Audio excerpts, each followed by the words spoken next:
আসসালামু আলাইকুম। আশা করি আপনারা সবাই ভালো আছেন। আজকে আমরা অর্গানাইজেশনাল বিহেভিয়ারের একটা টপিক নিয়ে আলোচনা করব, মেইন কম্পোনেন্টস অফ অ্যাটিটিউড। আমরা অ্যাটিটিউডের কিছু এলিমেন্ট বা কম্পোনেন্ট নিয়ে আলোচনা করব। অ্যাটিটিউড অনেক কিছু নিয়ে তৈরি হয়, তাই না? যে অ্যাটিটিউড, বিলিফ, নর্মস, মোরালস, এগুলো হচ্ছে এক একটা টার্ম যেগুলো আবার অর্থ আছে। যেমন অ্যাটিটিউড, আমরা বলি না যে মানুষটা অ্যাটিটিউড ভালো বা অ্যাটিটিউড খারাপ। অ্যাটিটিউড হচ্ছে একটা দৃষ্টিভঙ্গি। মানুষ অনেক সময় পজিটিভ অ্যাটিটিউড দেখায়, অনেক সময় নেগেটিভ অ্যাটিটিউড দেখায়, কিন্তু অ্যাটিটিউড মানে হচ্ছে দৃষ্টিভঙ্গি। যেমন অনেকে আপনার ম্যাকগ্রেগরের যে ওয়াই থিওরি, এক্স থিওরির কথা আপনাদেরকে বলেছিলাম, ম্যানেজার যদি ধরে নেয় যে আমার এমপ্লয়ীদের অ্যাটিটিউড ভালো না, নিয়মিত আসে না, অ্যাবসেন্টিজম হাই, নিয়মিত কাজ করতে চায় না, সুযোগ পেলেই মনে হয় তারা কাজে ফাঁকি দেবে, এগুলো হচ্ছে সব নেগেটিভ অ্যাটিটিউডের কথা। ম্যাকগ্রেগর এক্স থিওরিতে যারা এরকম করে বিশ্বাস করে তারা হচ্ছে এক্স থিওরিতে চালিত বস, আর ওয়াই থিওরিতে চালিত বস হচ্ছে যারা পজিটিভভাবে না, এমপ্লয়ীদেরকে ওভাবে কন্ট্রোল করতে হয় না, এমপ্লয়িরা ওরকম ফাঁকিবাজি করে না, এমপ্লয়িরা নিয়মিত কাজ করে, তারা ওরকম অ্যাবসেন্ট থাকে না। হ্যাঁ, তো এটা হচ্ছে ওয়াই থিওরিতে চালিত বস। ম্যাকগ্রেগর নাম একজন ব্যক্তি, উনি এই থিওরিটা দিচ্ছিলেন। আর একটা থিওরি আছে জেড থিওরি। জেড থিওরি হচ্ছে এক্স এবং ওয়াই থিওরির মিশ্রণ। ভালো এবং খারাপ নিয়ে যেমন মানুষ, জেড থিওরিতে এমন বিশ্বাস করা যে কিছু ম্যানেজার একটু ভালোও চিন্তা করবে, আবার দ্য সেম টাইম সে একটু খারাপও চিন্তা করবে। তো এই যে মানুষের চিন্তাটা না, এটা হচ্ছে একটা অ্যাটিটিউড। কোনোটা পজিটিভ, কোনোটা নেগেটিভ, কোনোটা একটু মিশ্র প্রকৃতির। আবার সবার দৃষ্টিভঙ্গি সমান হয় না। যেমন আপনাদেরকে একটা অন্যভাবে একটা উদাহরণ দেই। আমরা অনেক সময় রাস্তাঘাটে অনেক ভিক্ষুককে দেখি না? ভিক্ষুক এসে ভিক্ষা চায়, তাকে দেখলে মায়া লাগে, কিছু টাকা দিতে ইচ্ছা হয়, 5 টাকা, 10 টাকা, 20 টাকা, মন বা সামর্থ্য হিসেবে মানুষ কিছু না কিছু অ্যামাউন্ট দিচ্ছে না? কিন্তু একটা মানুষ যদি প্রথমে চিন্তা করে এর চেয়ে কমার্শিয়াল ভিক্ষুক, একে টাকা দেওয়া যাবে না, এই একই কথা বলে বারবার ভিক্ষা করে, বা একে তো এই এলাকায় রোজ দেখি, এইভাবে কি চিন্তা করাটা ওভাবে ঠিক হবে? না, কমার্শিয়াল ভিক্ষুক আসলে আছে। কিন্তু আপনি দেখেন, ভিক্ষুক যখন আপনার সামনে আসে তখন আপনি একটা দয়ার দৃষ্টিতে তার কাছে দেন, তাই না? দেখবেন যে সে অনেক রুগ্ন, শুকনো, সে নিশ্চয়ই বডি বিল্ডার নয়। ওরকম একটা শুকনা শরীর কতদিন না খেলে তৈরি হয়? আমাদের দেশে কত স্টার সেলিব্রিটি, শাহরুখ খান, ওরা বিদেশ থেকে আসে, 1 ঘন্টাও ওভাবে নাচ গান শোনায় না, 15, 17, 20 কোটি টাকা নিয়ে চলে যায়, তাই না? অনেক বলিউড ফিল্মের অ্যাক্টররা আছে যারা একটা অ্যাডের জন্য পারিশ্রমিক নেয় 20 কোটি রুপি, তাই না? অভিষেক বচ্চন পারিশ্রমিক নেয় 8 কোটি রুপি, ঐশ্বর্যা নেয় 12 কোটি রুপি। তারা দুজন একসাথে অফার দিয়েছে, একসাথে যদি কেউ তাদেরকে নেয় এত % অফ।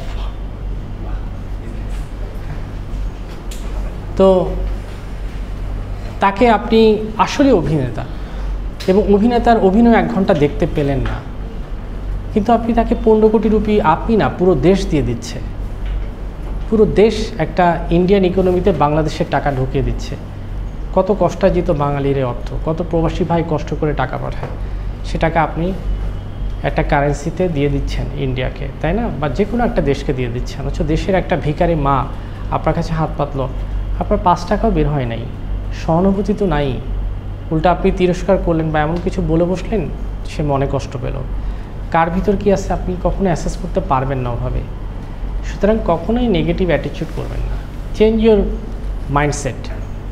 সে আপনার 10 টাকায় অনেক ধনী হয়ে যাবে না, হয়তো একটা পাউরুটি কিনে খাবে, এর বেশি কিছু না, তাই না?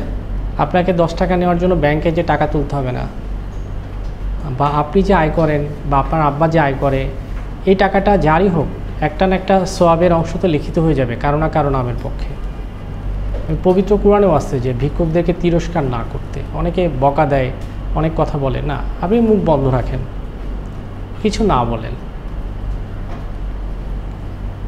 এবং দেখবেন যে অনেক ভিক্ষুক অনেক বয়স্ক, তার বয়স 60 বছর।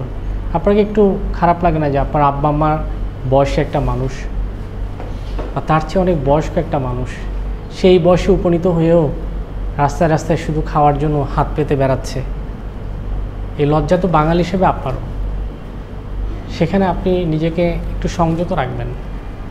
আমার কাছে যখন টাকা চায়, রাস্তাঘাটে কী হয়, অনেক সময় ভাঙতি টাকা থাকে না, অনেক ফিনোমিনা হয় না, অল্প টাকা নিয়ে বের হই, এখন 20 টাকা দিলে কিভাবে যাব, যে অনেক কিছু চিন্তা করি না।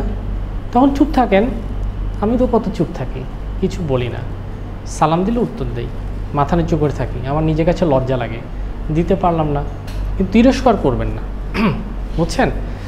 পজিটিভ মেন্টালিটি রাখবেন। তো অ্যাটিটিউড হতে পারে পজিটিভ, অ্যাটিটিউড হতে পারে নেগেটিভ, কিন্তু অ্যাটিটিউড হচ্ছে অ্যাটিটিউড, একটা দৃষ্টিভঙ্গি। তো একটা ম্যানেজার যখন সে কাজ করতে যাবে কোনো একটা প্রতিষ্ঠানে বা ব্যাংকে বা কোনো একটা সফটওয়্যার ফার্মে, সে তার অ্যাটিটিউডটা ওখানে কিন্তু প্রকাশ করবে। ওকে, মানুষের বডির যেমন একটা ল্যাঙ্গুয়েজ থাকে, বডি ল্যাঙ্গুয়েজ, মানুষের মনেরও একটা ল্যাঙ্গুয়েজ থাকে, এটা হচ্ছে অ্যাটিটিউড। রিয়েলি খেয়াল করে দেখবেন, এটা হচ্ছে মনের একটা ভাষা। আপনি কিভাবে দৃষ্টিভঙ্গিতে এই জিনিসটাকে দেখেন। আচ্ছা, তো এইটার অনেক কম্পোনেন্ট থাকে। চা বানাতে একটু চিনি লাগে, একটু চা পাতা লাগে, তাই না? আর অ্যাটিটিউডের কিছু কম্পোনেন্ট থাকে, ওখানে একটু মানুষের কগনিটিভ একটা ফিল থাকে, অ্যাফেক্টিভ একটা ফিল থাকে, বিহেভিয়ারাল একটা ফিল থাকে। 3টা ইনগ্রেডিয়েন্ট মিলে একটা অ্যাটিটিউড তৈরি হচ্ছে।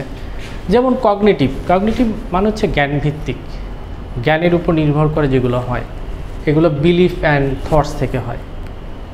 যেমন I believe exercise improves health, আমি বিশ্বাস করি শরীরচর্চা করা হেলথকে ইমপ্রুভ করে।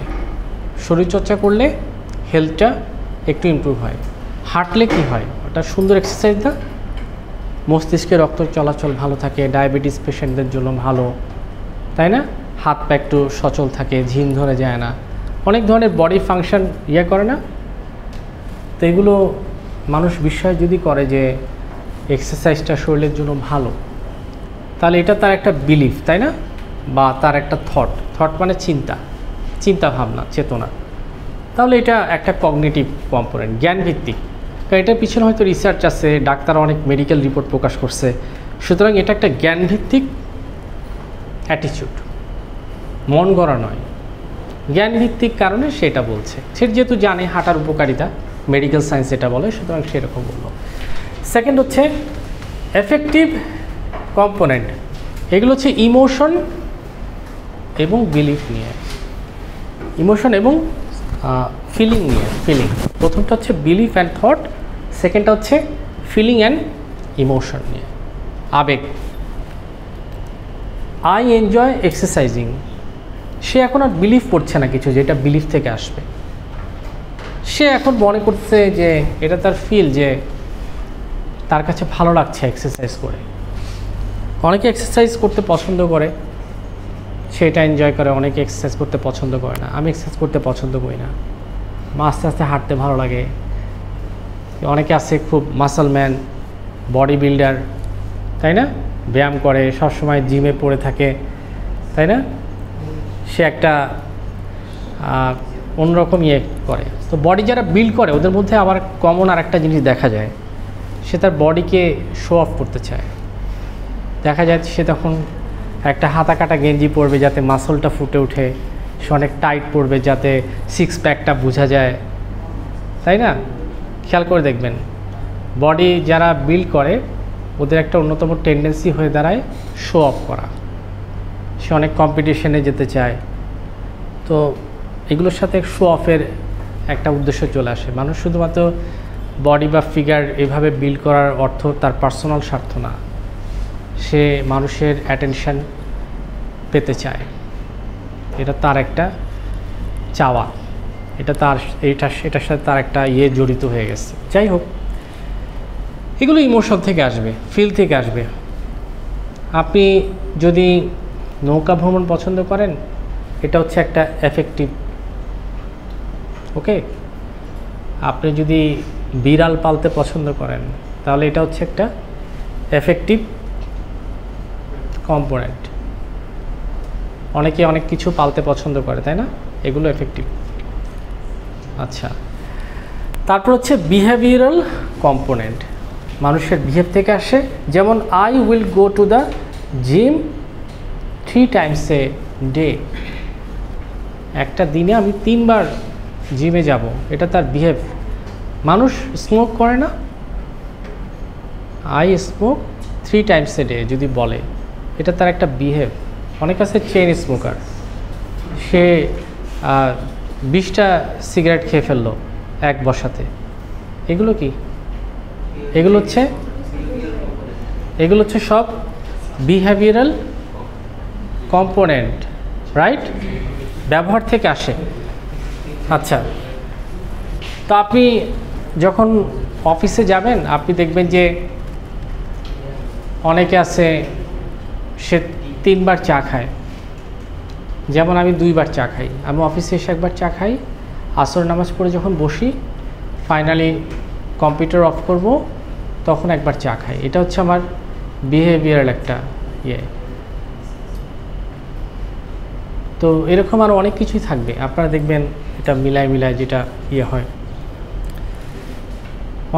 অনেকের সময়কে অনেক স্ট্রংলি মেনটেন করে, এটা কিন্তু তার একটা বিহেভিয়ারাল ইস্যু। মোনালিসা চিত্রকর্মটা কার আঁকা ছিল? লিওনার্দো দা ভিঞ্চি, তাই না? আচ্ছা, সেই লোক না খুব স্ট্রংলি টাইম মেনটেন করতো। সে এমনভাবে হাঁটতো, তার এক প্রতিবেশী ছিল, প্রতিবেশী কোনো কারণে টাইম ক্যালকুলেশনে ভুল হলে ওকে যখন দেখতো রাস্তায়, তখন সে বুঝতো এখন হচ্ছে 11টা বাজে বা দুপুর 3টা বাজে। মানে ঠিক ওই সময়ে এই লিওনার্দো ভিঞ্চি এই রাস্তার এই জানলা দিয়ে ক্রস করে যায়, একটু এদিক সেদিক হয় না। তো প্রতিবেশীরা তাকে দেখে তাদের ঘড়ি ঠিক করে নিত, মানে যে ওয়াচ বা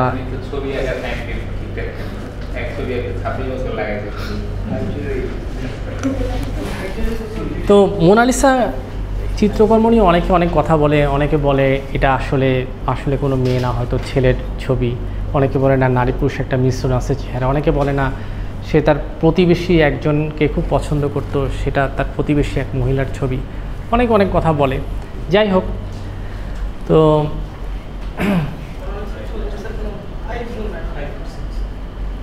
আচ্ছা, তো মেইন কম্পোনেন্ট হচ্ছে এগুলো।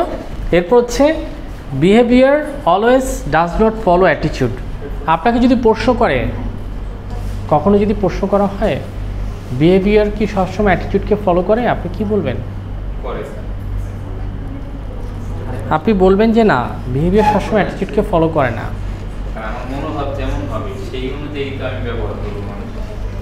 না, তবু কিছু এক্সেপশনাল কেস থাকবে।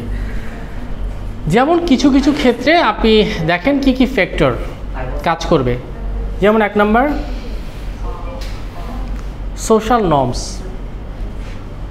অনেক সময় আপনার বিহেভিয়ার এক ধরনের, অ্যাটিটিউড এক ধরনের, কিন্তু অনেক সময় আপনি সোশ্যাল নর্মস পালন করতে যে আটকে যাচ্ছেন। যেমন আমরা যখন কোথাও যাই বেড়াতে, হয়তো সবাই বয়োজ্যেষ্ঠ বা বুজুর্গ কাউকে সালাম করতেছে পায়ে হাত দিয়ে, বা আমি আমার শ্বশুর শাশুড়িকে কখনো পায়ে হাত দিয়ে সালাম করি নাই। হয়তো অন্য জামাইরা করতেছে, কিন্তু আমি এটা করি নাই, কারণ এটা হয়তো এক ধরনের শিরকের পর্যায়ে পড়ে, তাই না? কারোর সামনে মাথা নোয়ানোটা ঠিক না, এটা আমার আইডিওলজি। কিন্তু অনেকে আমার মতো বসে থাকতে পারবে না, সে সালাম করে বসবে, তাই না?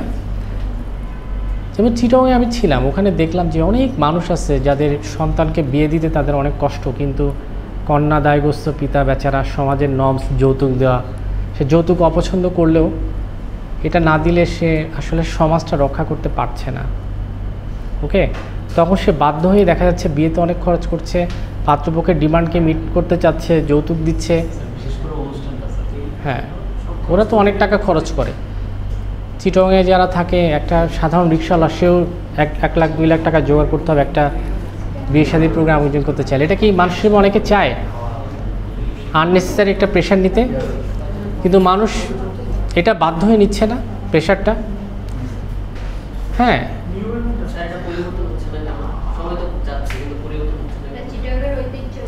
এটা হচ্ছে একটা নেগেটিভ ঐতিহ্য, পরিবর্তন হবে, তবে একটা জেনারেশন আসবে সামনে। এই জেনারেশনটা হচ্ছে আপনাদের মধ্যে কিন্তু অনেক ভালো পজিটিভ ফ্রেম আছে। ওকে, আপনারাও হ্যাঁ নেগেটিভিটি আছে, তবুও আপনাদের মধ্যে একটা পজিটিভ প্যাশন আছে, অনেক সুন্দর একটা স্মেল বা ব্রিথ আসতেছে সামনে। সেখানে তারপর হচ্ছে সিচুয়েশনাল ফ্যাক্টর। মানুষ অনেক সময় অনেক কিছুতেই সিচুয়েশনাল ইস্যুতে বাধ্য হয়েই তার অ্যাটিটিউডটা নমনীয় করতে হয়। কিছু ক্ষেত্রে আপনি এই মুহূর্তে যদি কারোর উপর একটা রাগ দেখান, হয়তো আপনার কাজটা হবে না। ওকে, তাই না? আচ্ছা, তারপর হচ্ছে অ্যাটিটিউড স্ট্রেংথ। মানুষের অনেক সময় অ্যাটিটিউডের অনেক স্ট্রেংথ থাকে, সে কারো কথা শুনতে চায় না, সে যেটা হওয়ার সেটাই সে করতে চায়। এটা বিহেভিয়ারকে অনেক সাপোর্ট দেয়। হতে পারে অনেক স্ট্রং মেন্টালিটির মানুষ থাকে, যাদের অ্যাটিটিউড এতটাই স্ট্রং সেটা তার বিহেভিয়ারের দিকে টার্ন নেয়। স্পেসিফিসিটি মানে কোনো কিছু নির্দিষ্টভাবে মানুষ অনেক সময় অ্যাটিটিউড করে, সে অন্য কারো কথা শুনতে চায় না। ওকে, সেটার কারণেও কিন্তু দেখা যায় যে বিহেভিয়ার এফেক্টেড হয় না। আমরা অনেক সময় অনেক মানুষকে বলি যে সে একটা গোয়ার, অ্যারোগেন্ট, একগুয়ে, মাথা মোটা, কিন্তু কিছু কিছু ক্ষেত্রে দেখবেন যে সে তার অ্যারোগেন্সিটাই হচ্ছে তার পাওয়ার, এবং সেই কারেক্ট। পুরো সমাজ চলতেছে বিপরীত, সে প্রতিবাদ করে হলো মানুষের কাছে এই যে গোয়ার, মাথা মোটা এই সমস্ত উপাধি পেয়েও দেখবেন যে সেই কারেক্ট ছিল। সবসময় অধিকাংশ মানুষের মত গ্রহণ করতে যাবেন না যাচাই বাছাই ছাড়া। মানুষ কী করে অধিকাংশের মতটাকেই তার মত বানিয়ে সে ওই লিস্টে আপডেট হয়ে যায়। আপনার নিজস্ব হিউম্যান বিইং হিসেবে আপনার শক্তি কোথায়?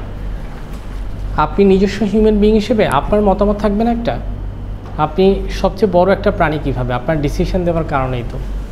আপনার ব্রেনটা তো চলতেছে একটা উন্নত মস্তিষ্কে, তাই না? মানুষ তো আর সাধারণ প্রাণী না, সে এআই বানিয়েছে এরকম একটা প্রাণী, আর্টিফিশিয়াল ইন্টেলিজেন্সকে সে ক্রিয়েট করেছে এরকম একটা প্রাণী। মানুষের এক্সপিরিয়েন্সের কারণে অনেক সময় তার অ্যাটিটিউড চেঞ্জ হয়। আপনার অনেক বিষয়ে এক্সপিরিয়েন্স, আপনার একটা মত একদিকে যাওয়ার কথা ছিল, বিহেভিয়ার এক ধরনের হওয়ার কথা ছিল, কিন্তু আপনার ওরকম মত হচ্ছে না, বিহেভিয়ারটা ওরকম হচ্ছে না, কারণ এক্সপিরিয়েন্স আপনাকে ওইভাবে শেপ করে ফেলছে। আপনি চাইলেও ওই বিহেভটা এখন করবেন না, কারণ এটার এক্সপিরিয়েন্সটা খুব একটা ভালো না। মানুষ অনেক সময় এক্সপিরিয়েন্স হয়ে যায় একটা বিষয়, তারপর সে তার বিহেভটা অধিকার নেয় না, কারণ এক্সপিরিয়েন্স বলেছে অতীতে এরকম প্রতিবাদ, এরকম কথা, এটার ফিডব্যাক অত সম্মানজনক না। বুঝতে পারলেন? সো ধরেন প্রশ্ন আসতে পারে যে অ্যাটিটিউডের কম্পোনেন্টগুলো কি, তারপর আসতে পারে behaviour always does not follow attitude, হ্যাঁ, বা বলতে পারে এটা কি অলওয়েজ ফলো অ্যাটিটিউড। আপনি বলবেন না, কী কী কারণে, সেটা আরও বিস্তারিত আছে উদাহরণ দেওয়া, আপনারা দেখবেন এই সমস্ত কারণে। ওকে, তাহলে আজকে এটা শেষ করে দেই।